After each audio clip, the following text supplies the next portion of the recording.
अस्सलाम वालेकुम। आज हम बात करेंगे बायोप्सी के बारे में। बायोप्सी एक टेस्ट है जिसमें जिस्म के किसी भी हिस्से में से टिश्यू का सैंपल लिया जाता है।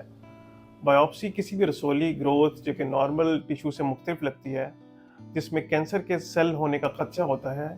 ये टेस्ट दो तरीक़ों से किया जाता है। जिस्म के किसी भी हिस्से को सुन करके FNAC true cut needle biopsy के साथ रसौली के सेल लिए जाते हैं, या सुन करने के बाद सर्जरी के ज़रिए उसका टुकड़ा लिया जाता है और इसको लेबॉर्ट्री में टेस्ट के लिए भेजा जाता है। फिर लेबॉर्ट्री में पैथोलॉजिस्ट इसको माइक्रोस्कोप के ज़रिए देखता है कि ये जो सेल हमने लिए हैं ये नॉर्मल सेल हैं या कैंसर सेल इनके अंदर मौजूद हैं।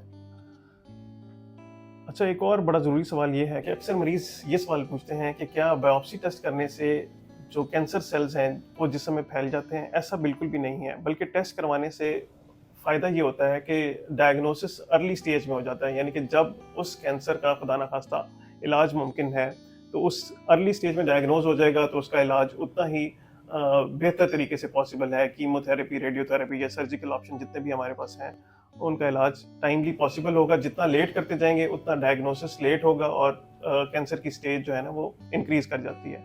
अच्छा, दूसरा ये है कि नॉर्मली कौन कौन से जो जिस्म के हिस्से हैं उनका बायोप्सी टेस्ट किया जाता है। उसमें जिल्द हो गई, ज़ुबान है, गिल्लड़ है, छाती के मसले हैं, जिगर की गिल्टियाँ, मसाना, मैदा, बड़ी आंत और छोटी आंत के मसाइल हैं।